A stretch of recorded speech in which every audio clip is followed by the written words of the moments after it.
All right, everybody, welcome back. We're doing our second edition of Cooking Along with Chef Colin. Welcome to day 2568 of 2020. But we're going to make it a little more fun, a little more tasty this week. We have a great lineup of all the best stuff that's available in fall. So when you get your bag, I'm going to have all the stuff that needs to be refrigerated in the larger portion of the bag. I'm going to have a smaller bag inside of that that's going to stay room temperature. You're just going to set it out until you're ready, whether you pick it up the day before or the day of. All right. So our first one you're going to get is I'm calling eggs on egg, which is the Osetra caviar with the truffle egg custard that's going to be presented like this. You'll get 2 eggs in each pack.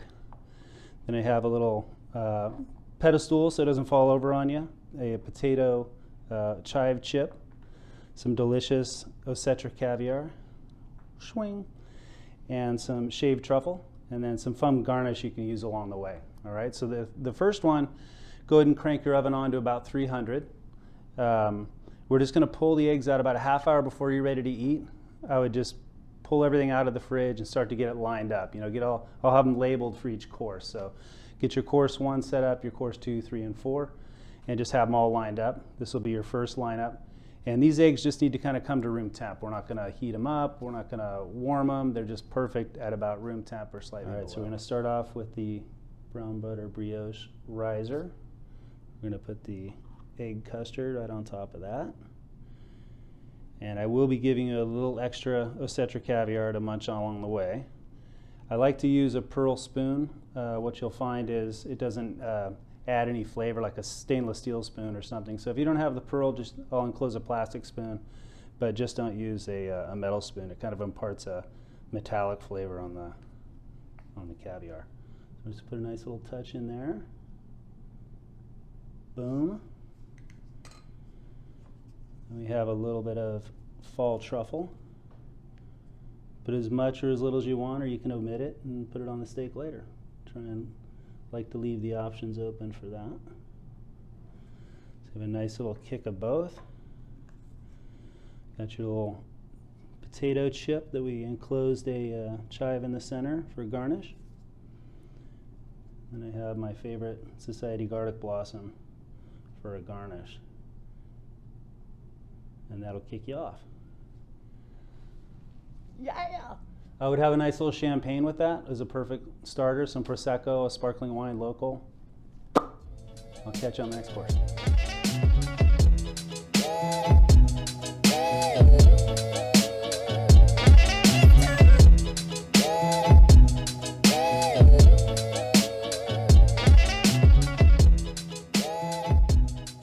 Brief interlude. Let's see if we can juggle this extra truffle egg and 2 spatulas.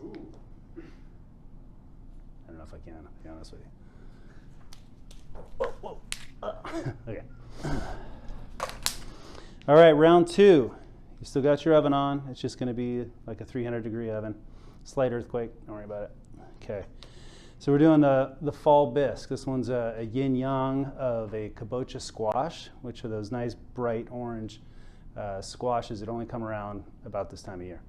And we mixed that with a little bit of citrus, and then we did the beet with a little ginger. Both are actually dairy-free, so if you want to keep it dairy-free, you can, and not put that chive stitch on top. So we have those 2 soups that'll be ready for you. You don't have to season.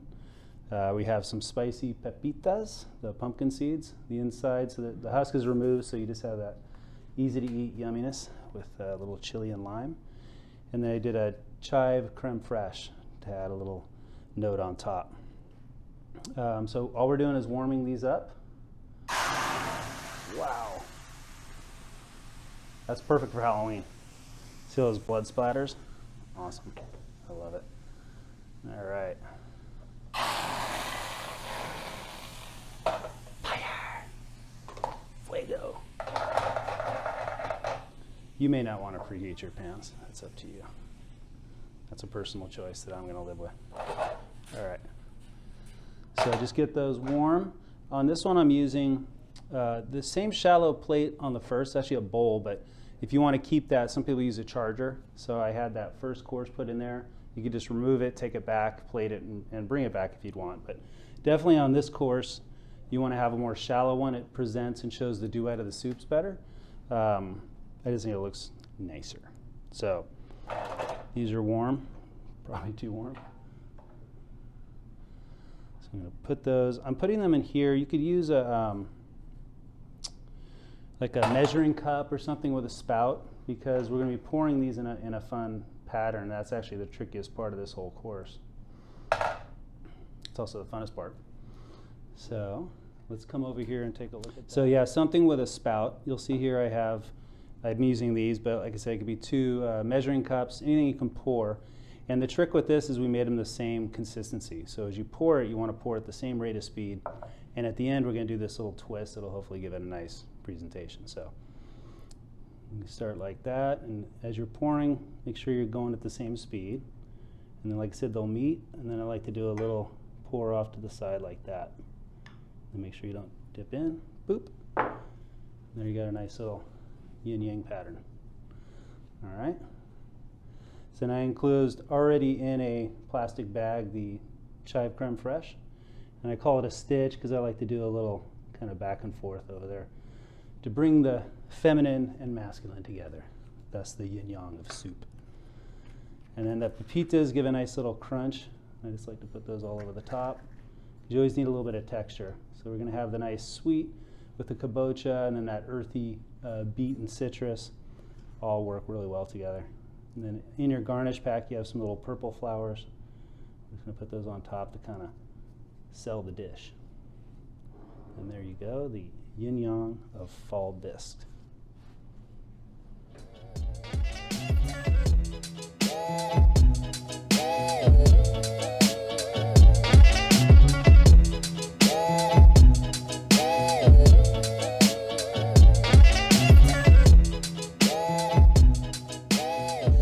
All right, welcome to the main event. We have the Land and Flight, the Snake River Kobe Farms Wagyu strip loin, which we'll have here in your components, and the Sonoma duck breast, which is comb feed. So we took that duck breast and put a green salt, all these flavorings and fresh herbs and stuff overnight, and then slow steeped it in duck fat for about 3 to 4 hours till it was nice and tender. So that's what you have there. On the Snake River strip loin, we're gonna have it seared, ready to go, which is why I had you warm the oven. That's gonna get that warmed back up. So it's seared rare. So we're gonna put that on a pan, and before we start all this stuff, go ahead and put it in the oven for about 5 to 10 minutes. 5 minutes if you like it that medium rare, or 10 minutes if you want it more toward a medium. Okay, so that's gonna go in there. We're gonna get our pan started. Nice medium high heat. Again, I like a cast iron if you have it, because it gives a nice even heat. And if you don't, just a thick bottom pan that won't kind of warp too much. And we get another pan on that's for the risotto. And the rest of the components we have our arborio rice that's for the risotto. Basically already there with the shallots and the reduction and the stock added to almost an al dente. So all we're really doing is finishing it with the cream and the truffle pea puree, which is going to stain it and add a lot of great flavor. So that cream is here, and then we also have some Parmesan included. Then in your components, we have a chanterelle velvet. So we took some nice local chanterelles, pureed them with some cognac and sherry and a little bit of cream. And then we have the gastrique. We did a plum, nice seasonal stone fruit gastrique. The gastrique's one of those sauces that we started with some honey. You can start with sugar, and then we get it warmed up, and you splash it with the plum juice, and that kind of heats up in a little bit of vinegar, and then reduces down to a nice kind of, what they call kind of a sweet, salty, savory, kind of really opens up in your palate, and that's going to go with the duck. So the chanterelle velvet's really geared to go with the strip loin, and then you have your nice gastrique for the duck. And then I also added some crispy onions for garnish. Some ghee, which might have solidified in the fridge, but just go ahead and put it in the pan. It's going to melt, and that's going to be what we're searing our duck breast in. And then I also have some Maldon salt to finish your Kobe with. And then again, like we had with the chive creme fraiche, I'm going to include one of these little disposable plastic bags with aged black garlic. So that we're just going to cut the tip off of, and that's going to garnish it. This garlic we did ourselves. It was great. It was a fun experiment. It's the first time I've done it. Generally, I've just bought it.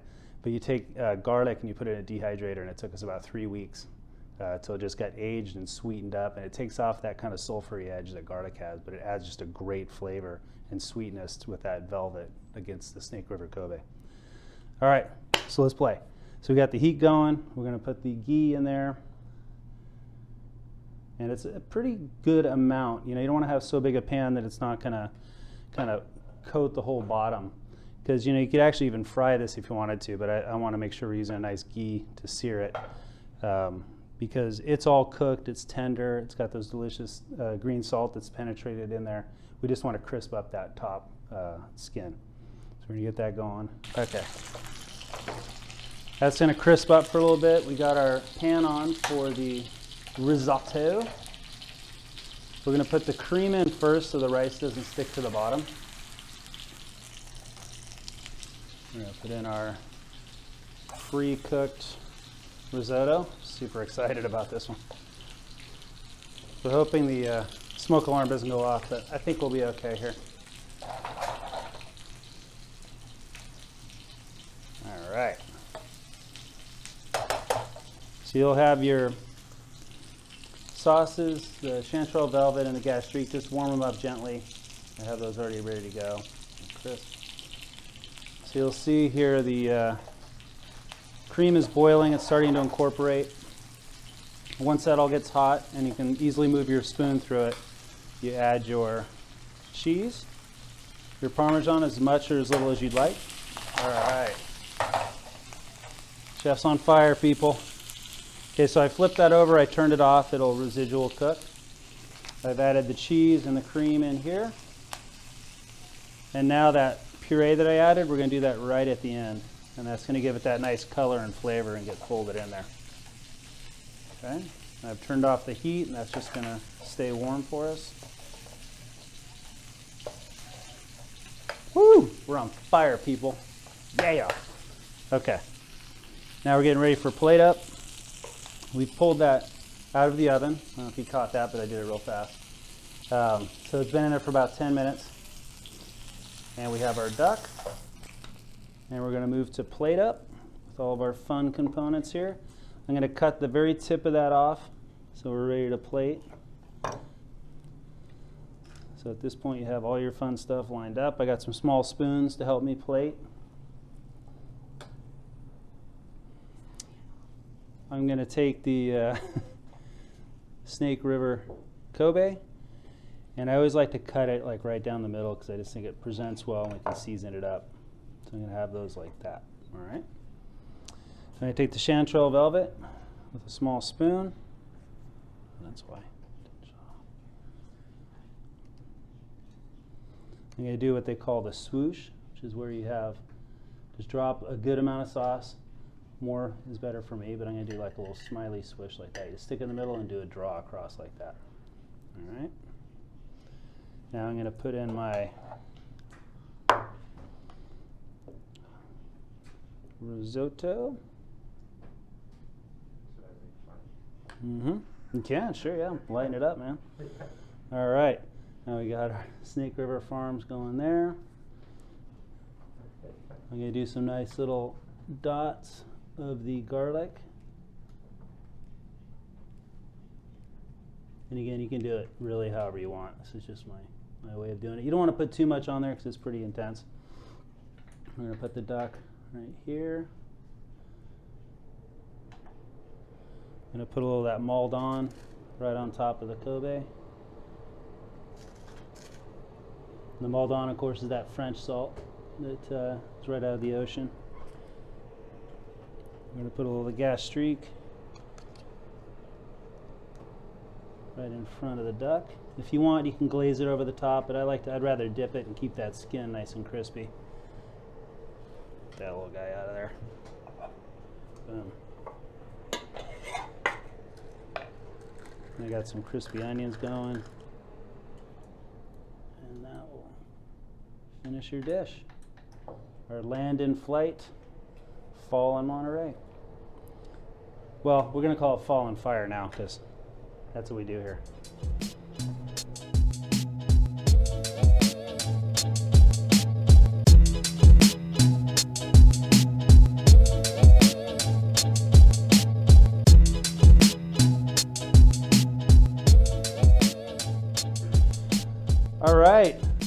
Hope you enjoyed that course.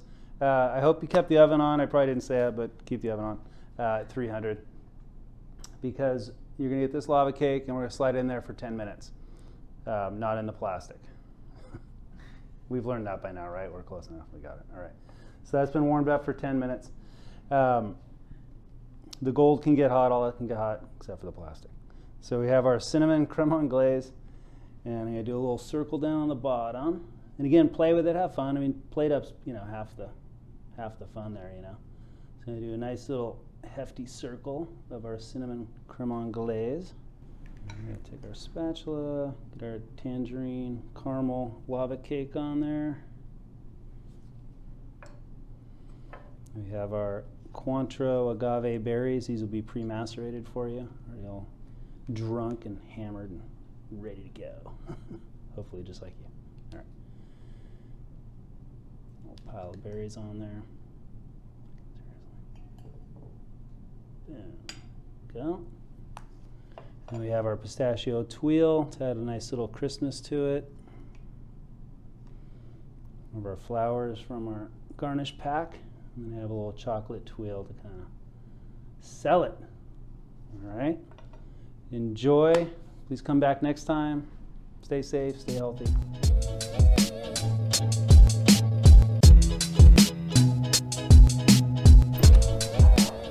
Hey, we're trying to film in here.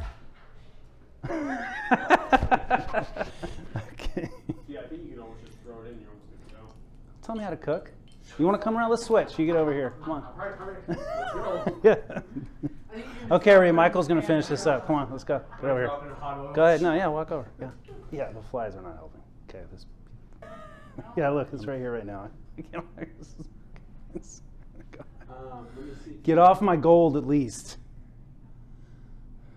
And then clear the flies off and start the plate up.